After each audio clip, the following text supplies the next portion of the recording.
Hello दोस्तों, teaching classes में आपका स्वागत है।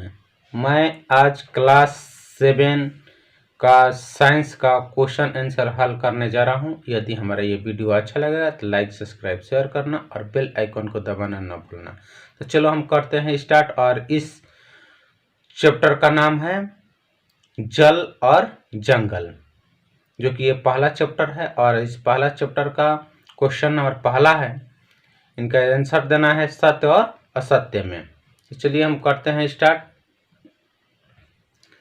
पहला क्वेश्चन है कि वर्षा जल का चरम स्रोत है। चलिए दोस्तों, आप लोग बताइए। चलिए मैं इसका आंसर बता दूं, ये है सत्य। और दूसरा है क्वेश्चन कि नदियों का जल खेतों में सिंचाई का एकमात्र साधन है। नहीं, बिल्कुल ये गलत है। इनका जवाब होगा असत्य।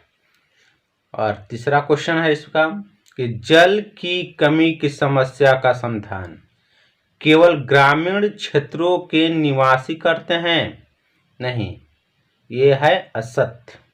चलिए क्वेश्चन नंबर है और इस क्वेश्चन को खाली स्थान से भरना है।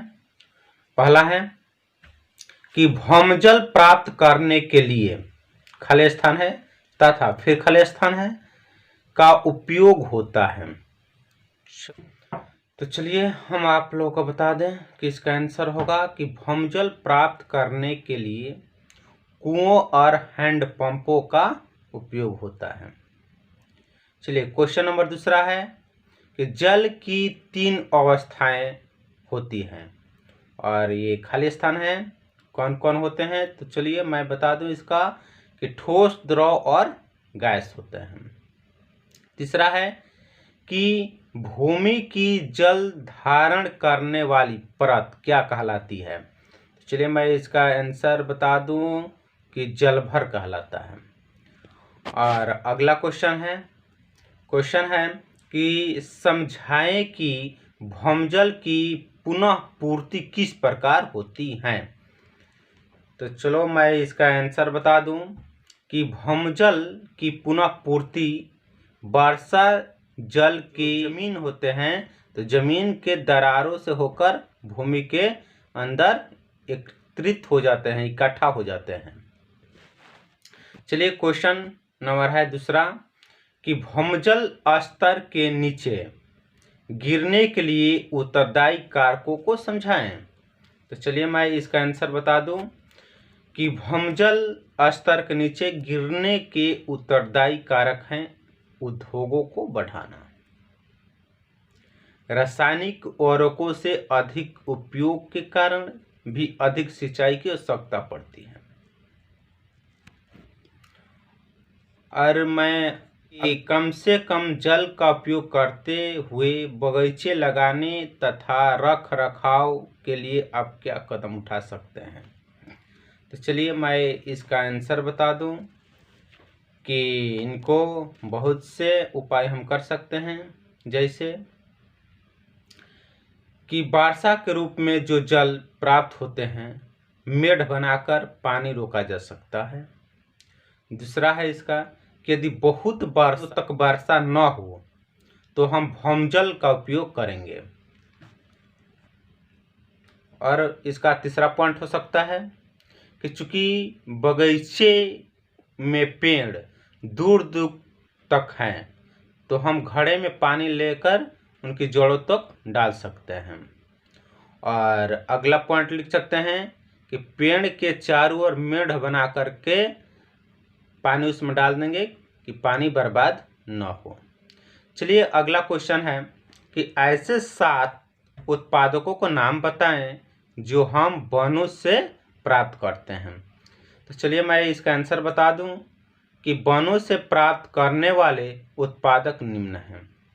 पहला गोंद, दूसरा लाह, तीसरा मधु, चौथा औषधि यानी जड़ी बूटी, पांचवा रेशम के कीड़े, छठवा पतल बनाने के लिए पत्ते, सातवां कागज बनाने के लिए वृक्ष की बांस, और आठवां धूप 9वां चंदन तथा 10वां मसाले।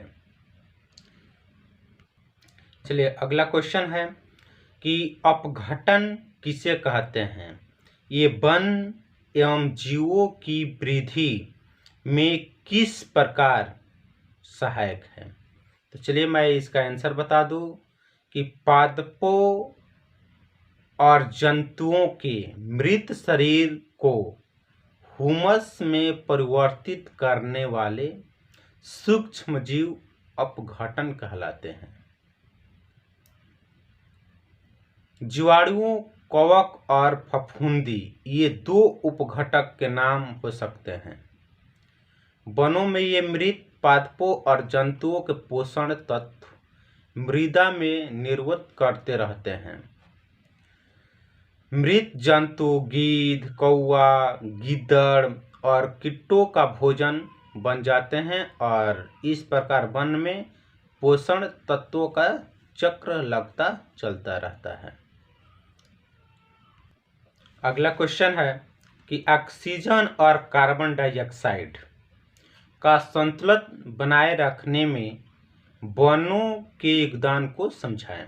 तो चलिए मैं इसका आंसर बता दूं कि पादप प्रकाश संश्लेषण की प्रक्रिया द्वारा कार्बन डाइऑक्साइड को ग्रहण करता है और ऑक्सीजन छोड़ता है। इस प्रकार वे वायुमंडल में ऑक्सीजन और कार्बन डाइऑक्साइड को संतुलित बनाए रखने में वे अपना योगदान करते हैं। और इस चैप्टर का लास्ट क्वेश्चन है, फिल इन द ब्लैंक्स भरना है यानी खाली जगह को भरना है। तो चलिए मैं इसका क्वेश्चन बता दूं कि कीट, मधुमक्खियों और पक्षी पुष्पी पादपों में खाली स्थान में सहायक करते हैं। तो इसका हो जाएगा परागकण।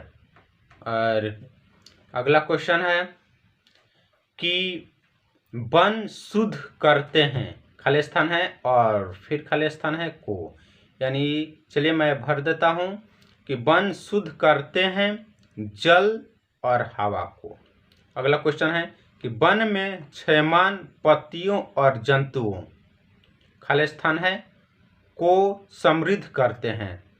तो चलिए मैं इसका आंसर बता दूं कि वन में क्षयमान पत्तियों और जंतुओं पोषक तत्वों को समृद्ध करते हैं। अगला क्वेश्चन है कि सूक्ष्म जीवों द्वारा मृत पादपों पर क्रिया से ह्यूमस बनता है।